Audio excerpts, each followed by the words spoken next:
Okay, so let me share my screen. Recording has been started. So please confirm is screen is sharing with you, all of you students. Please confirm. Just leave your comments below. I will. Okay.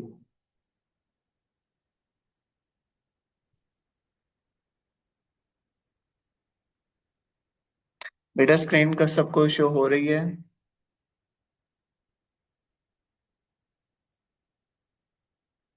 Okay,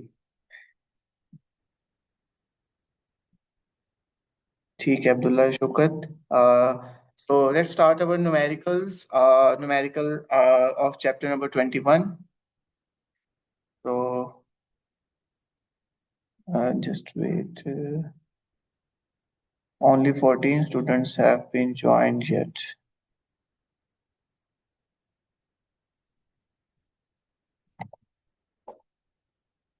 Okay, so here is the problem number 21.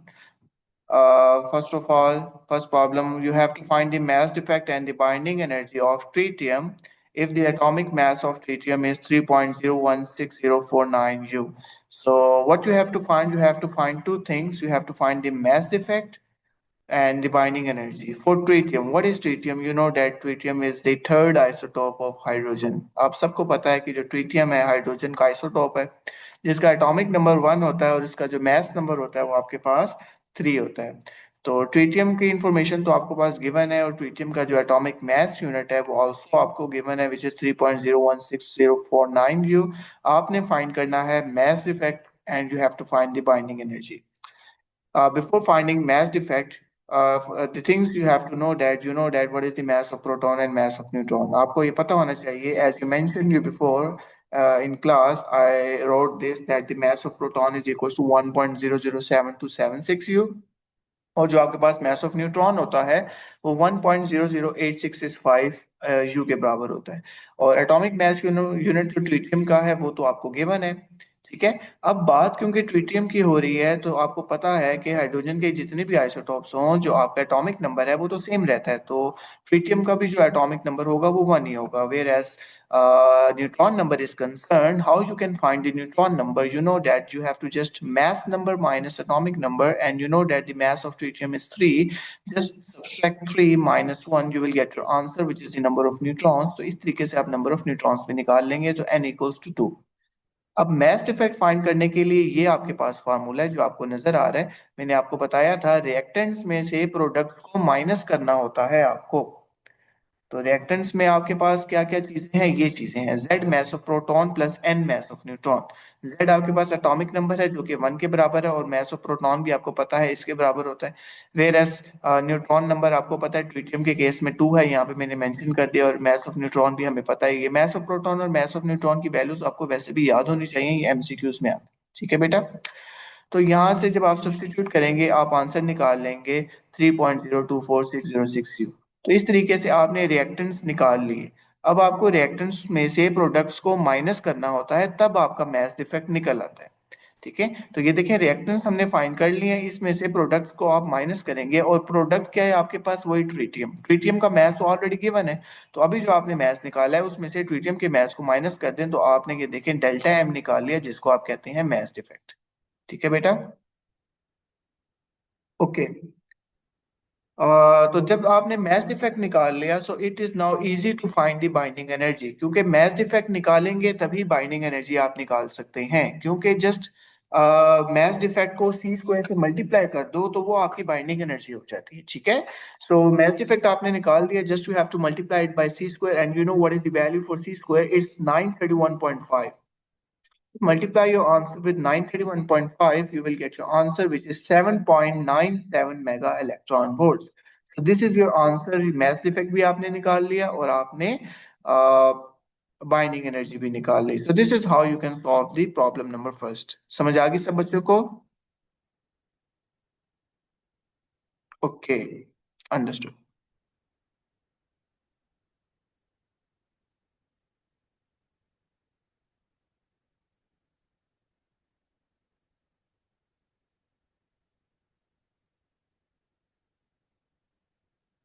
Now move on towards our second problem 21.2. What you have to do here, the half-life of strontium 9138 is 9.70 hours. तो strontium आपके पास एक element है जिसकी half life आपको given है which is 9.70 hours. What you have to find the decay constant. आपने decay constant find करना है. तो आपको हाफ लाइफ आवर्स में गिवन है. First of all you have to convert it into seconds. You know that how to convert hours into seconds. Hour से seconds में कैसे जाया जाता है, जस्ट आपने अपने आवर्स को 3600 से मल्टीप्लाई करना होता है. तो 9.70 multiply by 3600 you will get your answer which is 34920 seconds. तो इस तरीके से आपने फाइंड कर लिया हाफ लाइफ सेकंड्स के अंदर. ठीक है. तो जब आपने हाफ लाइफ फाइंड कर ली, मगर आपने फाइंड करना है decay constant. How you can find decay constant. एक फार्मूला मैंने आपको लेक्चर के दौरान बताया था. डिके कांस्टेंट इसको डिके रेट भी बोलते हैं, जो कि बराबर होता है 0.693 डिवाइडेड बाय हाफ लाइफ. ठीक है. तो हाफ लाइफ सेकंड्स में हमने फाइंड कर ली है. उसको डिवाइड कर दें 0.693 के साथ. You will get your answer which is 1.99 multiply 10 raised to the minus 5 per second. So इस तरीके से आप डिके रेट फाइंड करते हैं. This is your problem number 2. समझ आ गई बेटा सबको? You can answer in your chats.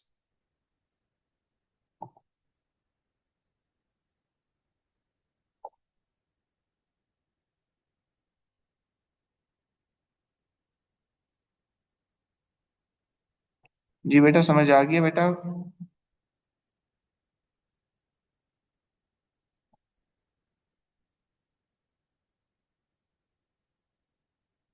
Okay.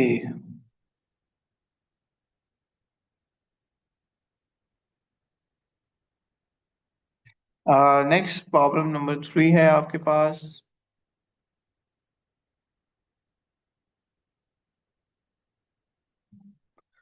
Okay, share.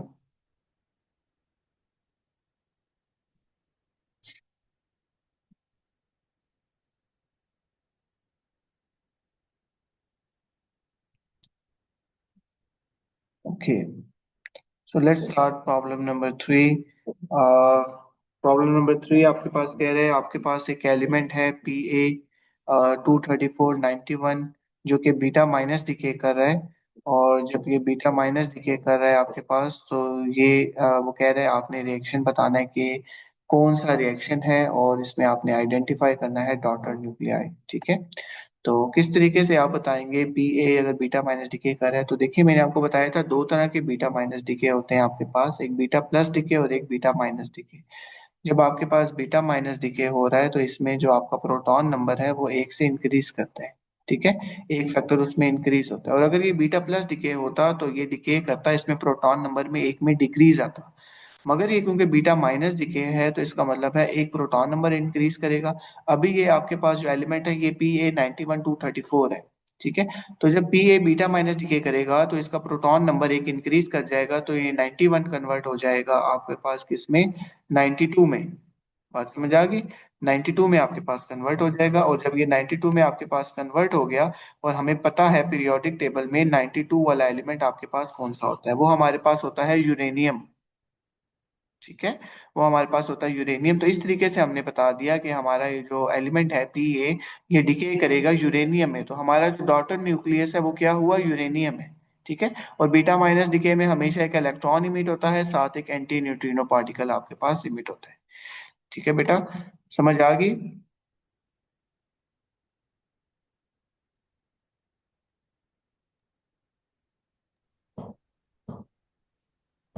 जी अली हसन, आपको समझ आ गई है? नहीं सर। क्या थोड़ा समझ नहीं आई आगे आप बेटा इसमें? तो ऐसे ही होगा सर। ओके. जी अली हसन, आपकी कोई क्वेरी है तो बताएं. ये डॉटर न्यूक्लियस क्या है? बेटा डॉटर न्यूक्लियस होता है, पेरेंट न्यूक्लियस होता है जिसने डिके होना होता है. तो ये जो पी ए है ये आपके पास पेरेंट न्यूक्लियाई है, इसने डिके होना है. और जिस चीज में वो डिके होता है उसको डॉटर न्यूक्लियाई बोलते हैं. तो ये पी ए डिके हो रहा है यूरेनियम 292 इसमें. तो ये जो यूरेनियम का मॉलिक्यूल है ये डॉटर न्यूक्लियाई हो गया आपके पास. समझ आ गई?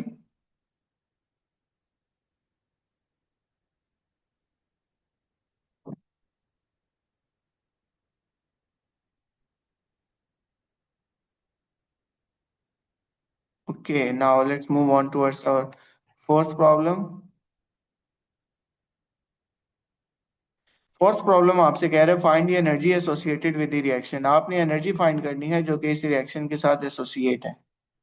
ठीक है, तो वो आप किस तरीके से फाइंड करेंगे जी अब्दुल्ला शौकत?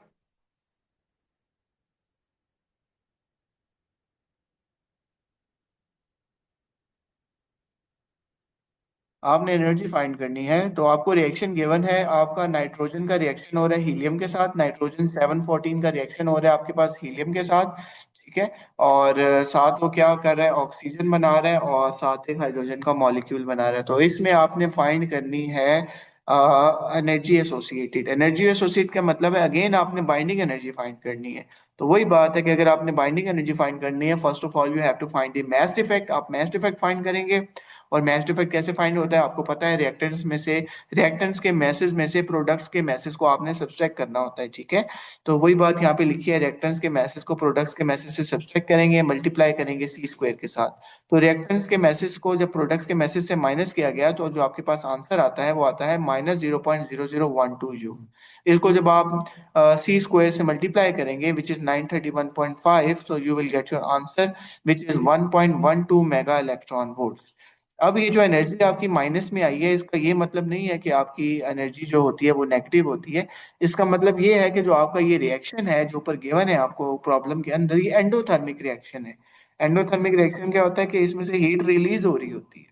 जब भी आपकी हीट का आंसर नेगेटिव में आए तो जो आपका रिएक्शन होता है वो एंडोथर्मिक रिएक्शन होता है आपके पास।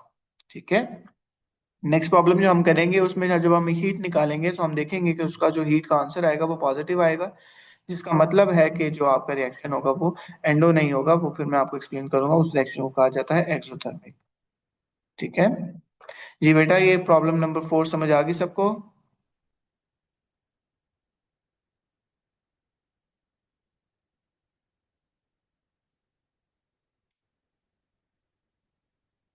जी बेटा, समझ आ गई है? रिप्लाई। सर ये बाइंडिंग एनर्जी क्या होती है? बेटा बाइंडिंग एनर्जी होती है कि वो एनर्जी जो कि एक एटम के अंदर मॉलिक्यूल्स को कंबाइन रख के लिए रखती है। ठीक है, जैसे कि आपको पता है एक न्यूक्लियस के अंदर क्या होते हैं, प्रोटॉन्स और न्यूट्रॉन्स। अब प्रोटॉन्स और न्यूट्रॉन्स किस तरीके से, किस एनर्जी के साथ वो एक न्यूक्लियस के अंदर मौजूद हैं, तो वो एक खास किस्म की एनर्जी होती है जो कि बाइंड करके रखती है प्रोटॉन और न्यूट्रॉन को न्यूक्लियस के अंदर। उस एनर्जी को कहा जाता है आपको बाइंडिंग एनर्जी। समझ आ गई?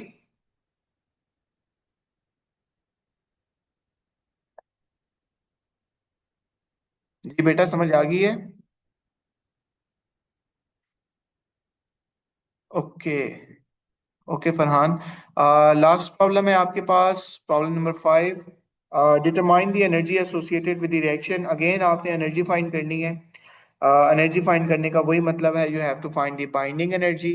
रिएक्शन आपको अगेन गिवन है, ये देखें कार्बन 614 डिके कर रहा है नाइट्रोजन में और साथ एक इलेक्ट्रॉन इमिट कर रहा है। तो अगर आपने बाइंडिंग एनर्जी फाइंड करनी है so first of all you have to find the mass defect.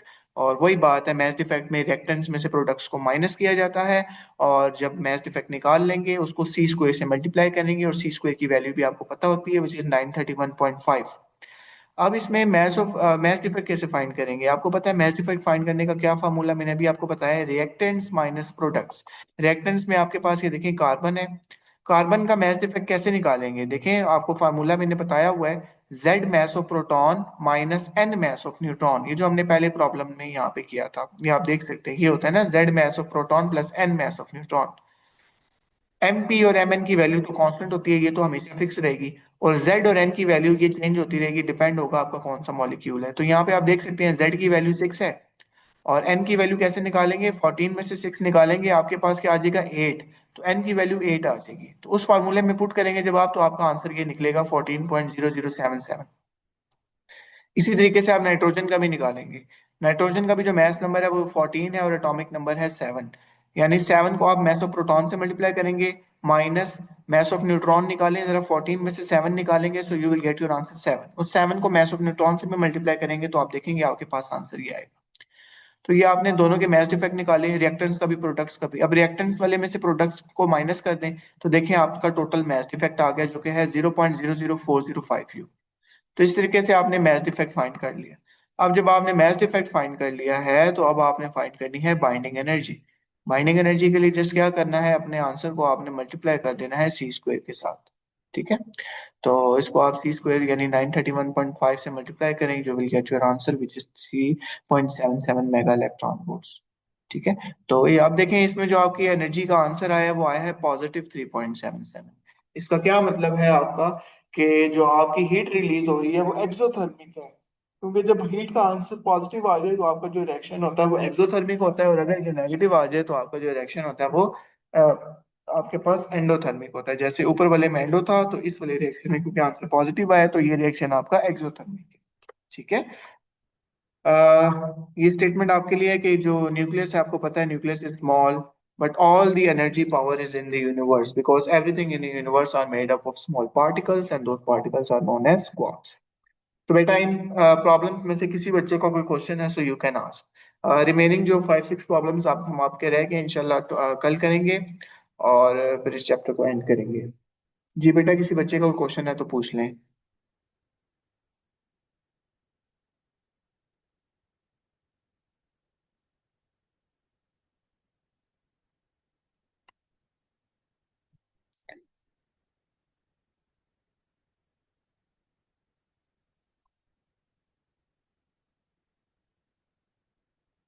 जी बेटा, किसी बच्चे का कोई क्वेश्चन नहीं है?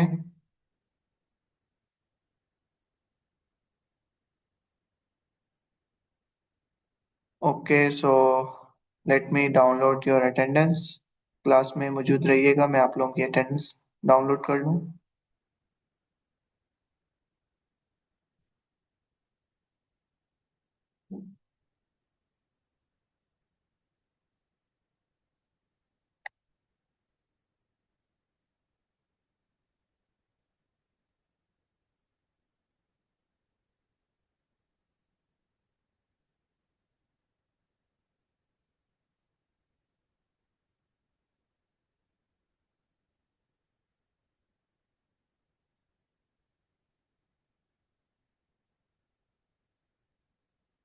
ओके बेटा, आपकी अटेंडेंस डाउनलोड हो चुकी है।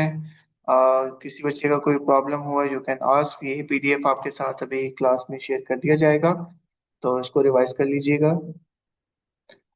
जी Abdullah Shaukat, any question? Sir जी, ये बाइंडिंग एनर्जी क्या होती है? Binding energy.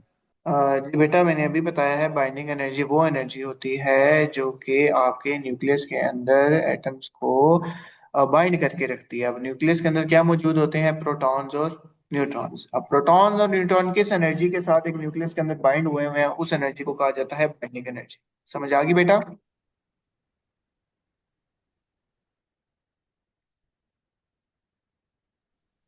Hello sir.